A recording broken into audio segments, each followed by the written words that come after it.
আমাদেরকে ওমর কি বলছে যে কিভাবে মন মানসিকতা হয় ওই টাইমে ভিডিও করার, ভিডিওটা এডিট করার, ভিডিওটা আপ দেওয়ার, ভিডিওতে স্লোমো দেওয়ার।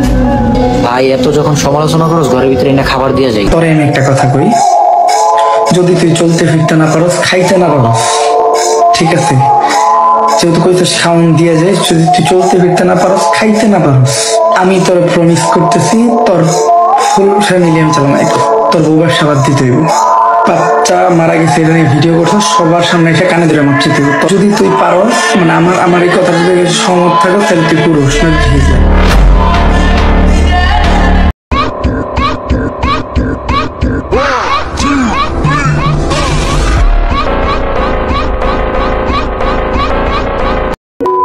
হেই আসসালামু আলাইকুম গাইস, তো কেমন আছেন আপনারা? আশা করি সকলেই ভালো আছেন, আল্লাহর রহমতে আমিও খুব ভালো আছি।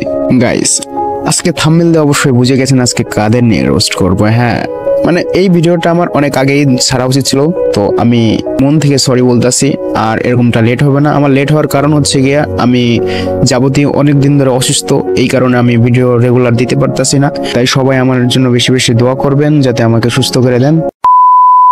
গাইস প্রায় 1 মাস ধরে আমি অসুস্থতার কারণে আমি অনলাইনে আসতে পারিনি, কোনো কাজই ঠিক মতন করতে পারিনি। কাল আমার এক বড় ভাই এসে আমাকে জানালেন 1 মাস আগে বলে কামরুল জান্নাত নামে একটি কাপল ব্লগার সাথে ওমর অন ফায়ারের একটি কন্ট্রোভার্সি চলছিল।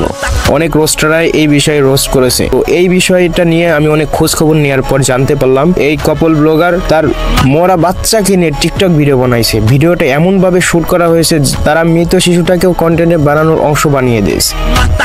ভাই রে ভাই, টিকটকে নানা ধরনের পাগলামি এবং নাটকীয় কন্টেন্ট মানা যায়, কিন্তু নিতু একটা বাচ্চাকে নিয়ে এমন কিছু করাটা কি একটু অতিরিক্ত হয়ে গেল না? এই ভিডিও দেখার পর ওমর ভাই লাইভে এসে এই বিষয় নিয়ে কথা বলেন এবং ওই ব্লগারদের ক্ষমা চাইতে বলেন। ভাই এত যখন সমালোচনা করস ঘরের ভিতরে এনে খাবার দিয়া যাইস। তারা লাইভে এসে বলছে যে টাকা দিয়া যাইস, ঘরে এসে খাওয়ান দিয়া যাইস। তার মানে কথা দিয়ে কি বোঝায় যে তারা খাওয়ানোর জন্য ভিডিও করছে, বাচ্চা মারা গেছে এই অবস্থাতেও তারা এগুলা করে এই ব্যবসা করে খাবার খায়। তো যে তাহলে ঘরে এসে খাওয়ান দিয়া যাইস। দেখ ভাই তোরে আমি একটা কথা কই, যদি তুই চলতে ফিরতে না পারস, খাইতে না পারস, আমি তোর প্রমিস করতেছি তোর ফুল ফ্যামিলি আমি চালাম। একটা ফ্যামিলি চালাতে 30,000 টাকা লাগে মাসে।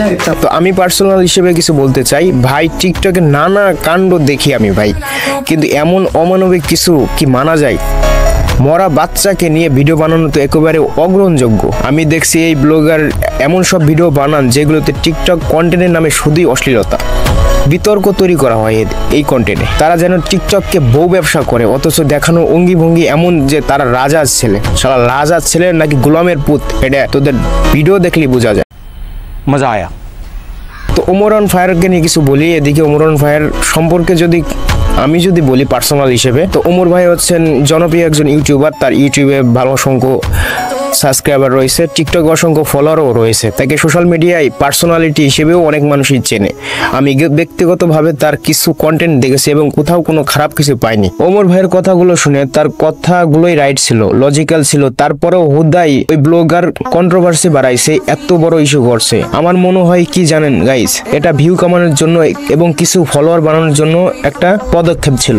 এখন আমি যদি বলি ওরা লাইভে এসে কি বলছে, খাবার এসে দিয়ে যাক, তোর মরা বাচ্চা হাসপাতালের খরচ, এমনি আলাদা খরচ বের করার জন্য তুই তোর মরা বাচ্চার ভিডিও বানিয়ে টাকা ইনকাম করতে ওই খরচ কামাতে চাইছস? তোর কথা শুনে এটাই মনে হইতেছে। ভাই রে ভাই, মানুষ কতটা নিচে নামলে এই মেন্টালিটি নিয়ে বাঁচতে পারে। যাই হোক, তারপর আরো কিছু খোঁজ খবর নিয়ে দেখলাম অবশেষে সে মাপ চাইছে। ওমর ভাইয়ের কাছে ক্ষমা চাইতেছি। তো ওমর ভাই আপনার কাছে যদি আমি ভুল করে থাকি বা মনে হয় আমি ভুল করছি, আমার ক্ষমা দিন। কিন্তু গাইস আমার একটা প্রশ্ন, ব্লগার কি এসব পাগলামি সাগলামি কি বাদ দিছে? সে কি নিজের ভুল বুঝতে পারছে? সে যদি নিজের ভুল বুঝতে পারতো তাহলে টিকটকে এই ধরনের ভিডিও আপলোড করতো না। মানে মাপ চাওয়ার পর যে ভিডিওগুলা আবার দিছে এটা কিন্তু আবার করতো না। যাই হোক গাইস, তোমাদের মতামত কি ওটা অবশ্যই আমার কমেন্টে জানাবেন। এই Omar is brand real sigma তা করে দেখাই দিব আমিও। আমি ডাইরেক্ট কইতেছি, কারণ একবার নাম ধরে কইতেছি। ব্র্যান্ড কিন্তু হচ্ছে গিয়ে ব্র্যান্ডও কিন্তু ভাঙা যায়। হ্যাঁ ঠিক আছে, ব্র্যান্ডও কিন্তু ভাঙা যায়। মানে বুঝলাম না, হালাই কয় কি? খাইস বউ ব্যবসা করে আবার বাপ দেখায় রাজার পুত। ব্রান্ড ভাঙবে। ভাই রে ভাই, হেডাই এতই কারেন্টে আয়া পড়ছে। আচ্ছা তুই তোর বউরা বাদ দিয়ে নিজে একটা ফেস দেখায় ভিডিও বানাস, তারপর তোরে কেউ দুচে নাকি, তারপর এসে বলিস, আবার কি বলিস ব্রান্ড ভাঙবে।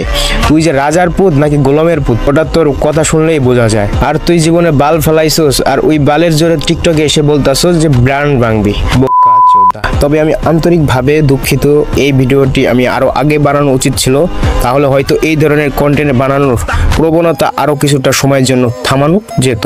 তাহলে সবাই ভালো থাকবেন, সুস্থ থাকবেন, নেক্সট ভিডিওতে আবার দেখা হবে।